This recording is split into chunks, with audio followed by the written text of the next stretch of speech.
Hello दोस्तों, हमारे YouTube channel Bandevi study में आपका स्वागत है। आज हम आपके लिए इंडियन आर्मी के PYQ टोटल 30 प्रश्नों को लेकर आए हैं, जो 15 सामान्य ज्ञान और 15 सामान्य विज्ञान के रहने वाले हैं। तो आप हमारे चैनल पर पहली बार आए हैं तो हमारे चैनल को सब्सक्राइब कर लीजिए और वीडियो में लास्ट तक ज़रूर बने रहिए, क्योंकि यह वीडियो आपके एग्ज़ाम के लिए बहुत ही महत्वपूर्ण साबित होने वाली है।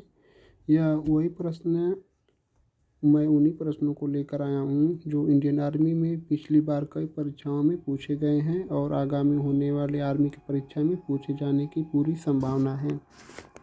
तो चलिए शुरू करते हैं। मैं इस वीडियो में केवल आपको क्वेश्चन पढ़ूंगा और आंसर का ट्रिक कर दूंगा। अगर आपको लगेगा कि मैं क्वेश्चन का आंसर जल्दी जल्दी ट्रिक कर रहा हूँ तो आप हमारे वीडियो को क्लोज करके या फिर दोबारा भी देख सकते हैं। यह वीडियो यूट्यूब पर ही पड़ी रहेगी। तो चलिए शुरू करते हैं। प्रश्न संख्या 1, पंचायती राज व्यवस्था संविधान में किस संशोधन द्वारा जोड़ी गई थी? जो पंचायती राज है यह सर्वप्रथम राजस्थान राज्य में लागू हुआ था और यह किस संविधान संशोधन द्वारा जोड़ा गया था? तो आप लोग ऑप्शन देख सकते हैं। वह हमारा 73वां संविधान संशोधन के तहत पंचायती राज व्यवस्था को जोड़ा गया था। इस प्रश्न का उत्तर ऑप्शन सी होगा। प्रश्न संख्या 2, भारत का पहला परमाणु रिएक्टर कौन सा था? भारत का पहला परमाणु रिएक्टर कौन सा था? तो भारत का पहला परमाणु रिएक्टर हमारा अप्सरा था। इस प्रश्न का उत्तर ऑप्शन ए होगा। प्रश्न संख्या 3, प्रोजेक्ट टाइगर भारत में किस वर्ष से शुरू हुआ था? जो प्रोजेक्ट टाइगर है यह भारत में किस वर्ष से शुरू हुआ था? तो आप लोग बता सकते हैं। यह जो प्रोजेक्ट टाइगर है यह सन 1973 में भारत में शुरू हुआ था। इस प्रश्न का उत्तर ऑप्शन बी होगा। प्रोजेक्ट टाइगर सन 1973 में शुरू हुआ था। प्रश्न संख्या 4, किसके शासनकाल में अजंता की गुफाओं का निर्माण हुआ था? यह जो एलोरा और अजंता की गुफाएं हैं यह भारत के महाराष्ट्र राज्य में स्थित हैं और यह किसके शासनकाल में बनवाया गया था? तो पहले हम लोग ऑप्शन देख सकते हैं। तो यह जो है अजंता की गुफाएं हमारा जो बनवाई गई थी वह गुप्त वंश के समय बनवाई गई थी। इस प्रश्न का उत्तर ऑप्शन ए होगा। अजंता की गुफाओं का निर्माण गुप्त वंश के समय करवाया गया था। प्रश्न संख्या 5, किस शहर को भारत का मैनचेस्टर कहा जाता है? तो भारत का जो मैनचेस्टर है वह अहमदाबाद को कहा जाता है। भारत का मैनचेस्टर जो है वह अहमदाबाद को कहा जाता है और यह जो अहमदाबाद है यह भारत के गुजरात राज्य में स्थित है और गुजरात राज्य की राजधानी गांधीनगर है। इस प्रश्न का उत्तर ऑप्शन सी होगा। भारत का मैनचेस्टर अहमदाबाद को कहा जाता है। प्रश्न संख्या 6, भारत में पहली बार जनगणना कब हुई थी? तो भारत में पहली बार जनगणना सन 1872 में लॉर्ड मेयो के समय हुई थी। अगर आपको कहेगा कि वैज्ञानिक आधार पर या दशकीय आधार पर जनगणना सन 1881 में लॉर्ड रिपन के समय हुई थी और जो आखिरी बार जनगणना हुई थी वह 2011 में हुई थी और स्वतंत्र भारत की जनगणना यह 7वीं थी और उसके पहले से अगर 1872 से जोड़ेंगे तो यह हमारी 15वीं जनगणना थी और स्वतंत्र भारत की 7वीं जनगणना थी। इसको आप याद कर सकते हैं। यह जो पहली बार जनगणना हुई थी वह सन 1872 में लॉर्ड मेयो के समय। Option A. प्रश्न संख्या 7, भारतीय संविधान की प्रस्तावना में लोकतंत्रात्मक गणराज्य शब्द किसके लिए प्रयुक्त हुआ है? जो भारतीय संविधान की प्रस्तावना में लोकतंत्रात्मक गणराज्य शब्द की गणराज्य जो शब्द है यह किसके लिए प्रयुक्त हुआ है? जो भारत की प्रस्तावना है वह अनुच्छेद 32 में है। और यह जो लोकतंत्रात्मक गणराज्य है यह सरकार की प्रणाली के लिए है। Option C. प्रश्न संख्या 8, किस भारतीय वैज्ञानिक ने रमन प्रभाव की खोज की थी? तो जो रमन प्रभाव की खोज की थी यह थे हमारे सी.वी. रमन।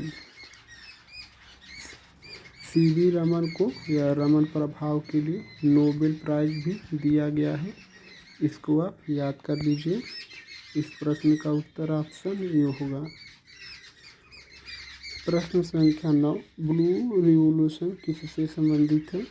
तो आप लोग ऑप्शन देख सकते हैं। ब्लू रिवॉल्यूशन किससे संबंधित है? तो ब्लू रिवॉल्यूशन हमारा मत्स्य पालन से संबंधित है। इस प्रश्न का उत्तर ऑप्शन ए होगा। प्रश्न संख्या 10, भारत में सबसे बड़ी जनजाति कौन सी है? तो जो भारत में सबसे बड़ी जनजाति है वह भील जनजाति है। और भारत में जो सर्वाधिक जनजाति पाई जाती है वह है गोंड जनजाति। भारत में सर्वाधिक गोंड जनजाति पाई जाती है। और भारत में जो सबसे बड़ी जनजाति है वह भील है। इस प्रश्न का उत्तर ऑप्शन ए होगा, भील। प्रश्न संख्या 11, किस मुस्लिम शासक ने सबसे पहले भारत में भूमि सुधार लागू किया था? तो यह जो है वह मुस्लिम शासक कौन था जिसने भारत में भूमि सुधार लागू किया था? तो वह था हमारा शेरशाह सूरी।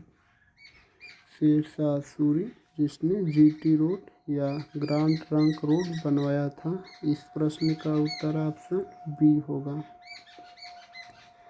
प्रश्न संख्या 12, संयुक्त राष्ट्र संघ की स्थापना किस वर्ष हुई थी? तो हमारी संयुक्त राष्ट्र संघ की स्थापना 24 अक्टूबर सन 1945 को हुई थी। संयुक्त राष्ट्र संघ दिवस प्रत्येक वर्ष 24 अक्टूबर को मनाया जाता है। तो चलिए देखते हैं 1945 हमारा किस ऑप्शन में है। संयुक्त राष्ट्र संघ की स्थापना सन 1945 में हुई थी। Option B. प्रश्न संख्या 13, किस योजना के अंतर्गत भारत में हरित क्रांति हुई थी? तो यह जो हरित क्रांति है यह किस योजना के तहत हुई थी या किस पंचवर्षीय योजना के तहत हुई थी? तो वह जो थी हमारी तीसरी पंचवर्षीय योजना में हरित क्रांति भारत में हुई थी। इस प्रश्न का उत्तर ऑप्शन बी होगा। प्रश्न संख्या 14, किस भारतीय राज्य में सबसे अधिक बाढ़ स्थित है? तो भारत का ऐसा कौन सा राज्य है जिसमें सबसे अधिक बाढ़ स्थित है? तो वह है हमारा एमपी, मध्य प्रदेश। वनों की सबसे अधिक संख्या मध्य प्रदेश में, बाघों की संख्या मध्य प्रदेश में, तेंदुआ और चीतों की संख्या में मध्य प्रदेश नंबर 1 पर है। इस प्रश्न का उत्तर ऑप्शन सी होगा। जो सबसे अधिक बाघ है वह सबसे अधिक मध्य प्रदेश में स्थित है। Option C. प्रश्न संख्या 15, मुद्रा राक्षस नाटक किसके द्वारा लिखा गया था? जो मुद्रा राक्षस एक नाटक है यह किसके द्वारा लिखित है? तो मुद्रा राक्षस जो है हमारी पुस्तक यह विशाखा दत्त के द्वारा लिखी गई थी। इस प्रश्न का उत्तर ऑप्शन ए होगा। तो हमारे 15 सामान्य ज्ञान के प्रश्न समाप्त हो चुके हैं। तो चलिए 15 सामान्य विज्ञान के प्रश्नों को देखते हैं। किस विटामिन की कमी से रक्त का थक्का न जमना या ब्लड क्लॉटिंग की समस्या होती है? तो यह विटामिन के की कमी के कारण रक्त का थक्का नहीं जमता है। और विटामिन के का रासायनिक नाम टोकोफेरॉल है। इसकी कमी से रक्त का थक्का नहीं जमता है। तो चलिए देखते हैं विटामिन के हमारा किस ऑप्शन में है। तो विटामिन के हमारा ऑप्शन सी में है। और यह जो विटामिन ए है इसकी कमी से रतौंधी नामक रोग होता है और इसका वैज्ञानिक नाम रेटिनॉल है। और यह जो है विटामिन सी की कमी से स्कर्वी रोग होता है। स्कॉर्बिक एसिड इसका नाम है। विटामिन के टोकोफेरॉल रक्त का थक्का नहीं जमता है। विटामिन डी कैल्सीफेरॉल रिकेटस नामक रोग होता है इसकी कमी से। इस प्रश्न का उत्तर ऑप्शन सी होगा। प्रश्न संख्या 17 प्रकाश वर्ष किसका मापक है? तो प्रकाश वर्ष दूरी का मापक है ऑप्शन सी। और दूरी मापने की जो सबसे बड़ी इकाई है वह है पारसेक। इसको आप अच्छे से याद कर लीजिए। दूरी मापने की सबसे बड़ी इकाई पारसेक है जिससे खगोलीय दूरी को मापा जाता है। इस प्रश्न का उत्तर होगा ऑप्शन सी। प्रश्न संख्या 18 परमाणु बम किस सिद्धांत पर कार्य करता है? जो हमारा हाइड्रोजन बम होता है और यह जो सूर्य है इन दोनों पर नाभिकीय संलयन क्रिया होती है। यह जो हाइड्रोजन बम होता है और सूर्य पर नाभिकीय संलयन क्रिया होती है। और यह जो परमाणु बम है इसमें नाभिकीय विखंडन होता है। इसको आप अच्छे से याद कर लीजिए। परमाणु बम में नाभिकीय विखंडन होता है। हाइड्रोजन बम और सूर्य पर नाभिकीय संलयन क्रिया होती है। इस प्रश्न का उत्तर ऑप्शन बी होगा। प्रश्न संख्या 19 सबसे कठोर प्राकृतिक पदार्थ कौन सा है? तो सबसे कठोर प्राकृतिक पदार्थ हमारा हीरा है। इस प्रश्न का उत्तर ऑप्शन बी होगा। प्रश्न संख्या 20 दूध को दही में बदलने में कौन सा सूक्ष्मजीव सहायक होता है? तो जो दूध को दही में बदलने के लिए जो हमारा लैक्टोबैसिलस जीवाणु होता है यह महत्वपूर्ण रूप से सहायक होता है।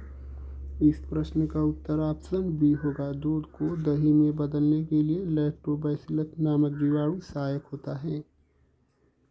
प्रश्न संख्या 21 मनुष्य की कौन सी ग्रंथि मास्टर ग्रंथि के नाम से जानी जाती है? तो मास्टर ग्रंथि के नाम से किस ग्रंथि को जाना जाता है? तो आप लोग देख सकते हैं यह जो प्रश्न संख्या 21 है मास्टर ग्रंथि के नाम से किस ग्रंथि को जाना जाता है? तो यह जो प्रश्न संख्या 21 है इसका उत्तर आप लोगों को कमेंट में बताना है या मैं आप लोगों के लिए होमवर्क के लिए दे रहा हूँ। देखते हैं कितने लोग इस प्रश्न का उत्तर कमेंट करके बता पाते हैं। इसका उत्तर आप लोग ज़रूर से कमेंट करके बताइए। प्रश्न संख्या 21 का। प्रश्न संख्या 22 रेडियो एक्टिविटा की खोज किसने की थी? जो रेडियो एक्टिविटा है इसकी खोज हेनरी बेकरल ने की थी। हेनरी बेकरल हैं इन्होंने रेडियो एक्टिविटा की खोज की थी ऑप्शन सी। प्रश्न संख्या 23 डीएनए का पूरा नाम क्या है? जो यह डीएनए है इसका पूरा नाम क्या है? और यह जो आरएनए का पूरा नाम राइबो न्यूक्लिक एसिड होता है और डीएनए का पूरा नाम डीऑक्सीराइबो न्यूक्लिक एसिड होता है। इस प्रश्न का उत्तर ऑप्शन बी होगा। डीऑक्सीराइबो न्यूक्लिक एसिड डीएनए का फुल फॉर्म होता है और आरएनए का full form ribo nucleic acid होता है। प्रश्न संख्या 24 मनुष्य की आँखों में वस्तु को स्पष्ट देखने के लिए कौन सा भाग जिम्मेदार होता है? जो मनुष्य की आँख है वह किसी वस्तु को स्पष्ट देखने के लिए मनुष्य की आँख का कौन सा भाग जिम्मेदार होता है? तो वह जो हमारे आँख में लेंस लगा है मनुष्य की आँख में उत्तल लेंस लगा होता है। इसको भी आप अच्छे से याद कर सकते हैं। मनुष्य की आँख में उत्तल लेंस लगा होता है। इस प्रश्न का उत्तर ऑप्शन बी होगा। प्रश्न संख्या 25 जल में तैरने वाले शरीर पर कौन सा बल कार्य करता है? जब कोई जल में तैरता है तो उस पर कौन सा बल कार्य करता है? तो वह जो है हमारा अपवर्जन बल। अपवर्जन जो बल है हमारा जल में तैरते समय यह बल लगता है। इस प्रश्न का उत्तर ऑप्शन बी होगा। और यह जो है गुरुत्वीय त्वरण, इसका मान 9.8 मीटर प्रति सेकेंड स्क्वायर होता है। प्रश्न संख्या 26, क्वार्टज किसका अयस्क है? जो यह क्वार्टज है यह किसका अयस्क है? एल्युमिनियम, लोहा, सिलिकॉन, कॉपर। तो जो क्वार्टज है यह हमारा सिलिकॉन का अयस्क है। इस प्रश्न का उत्तर ऑप्शन सी होगा, सिलिकॉन। प्रश्न संख्या 27, विद्युत धारा की इकाई क्या होती है? विद्युत धारा की इकाई को एम्पियर कहा जाता है।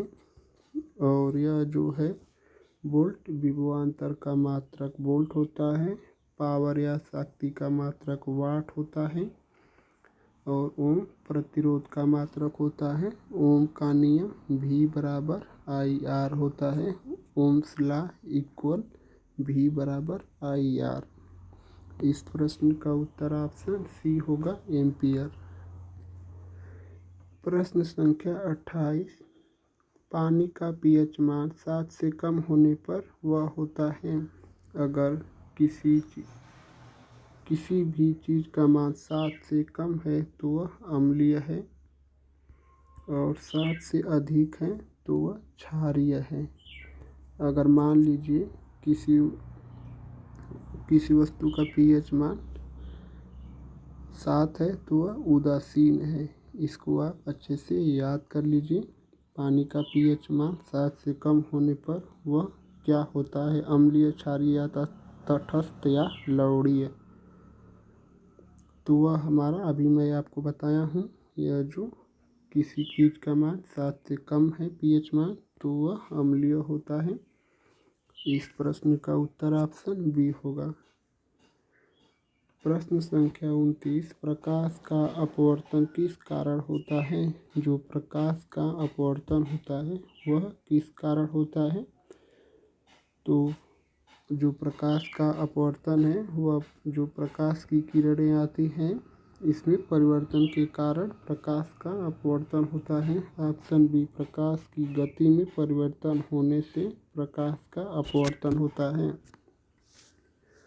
प्रश्न संख्या 30 और आज के प्रैक्टिस सेट का लास्ट क्वेश्चन, न्यूटन का तीसरा नियम क्या कहता है? जो न्यूटन का थर्ड लॉ है वह क्या कहता है? तो वह आप लोग ऑप्शन देख सकते हैं। न्यूटन का जो पहला नियम है वह अगर कोई वस्तु विरामावस्था में है तो विरामावस्था में रहना चाहती है, गति अवस्था में है तो गति अवस्था में रहना चाहती है, या इसे जड़त्व का नियम भी कह सकते हैं। जड़त्व का नियम भी न्यूटन के पहले नियम को कहा जाता है। और जो दूसरा नियम है वह है हमारा F बराबर m में। जो तीसरा नियम होता है वह प्रत्येक क्रिया के बराबर प्रतिक्रिया होता है। प्रत्येक क्रिया के बराबर प्रतिक्रिया। तो इस प्रश्न का उत्तर ऑप्शन ए होगा, प्रत्येक क्रिया के बराबर और विपरीत प्रतिक्रिया होता है। इस प्रश्न का उत्तर ऑप्शन ए होगा। आप हमारे चैनल पर पहली बार आए हैं तो हमारे चैनल को सब्सक्राइब कर लीजिए। वीडियो अच्छी लगे तो लाइक करना मत भूलना दोस्तों। और आप लोग का बहुत बहुत धन्यवाद दोस्तों।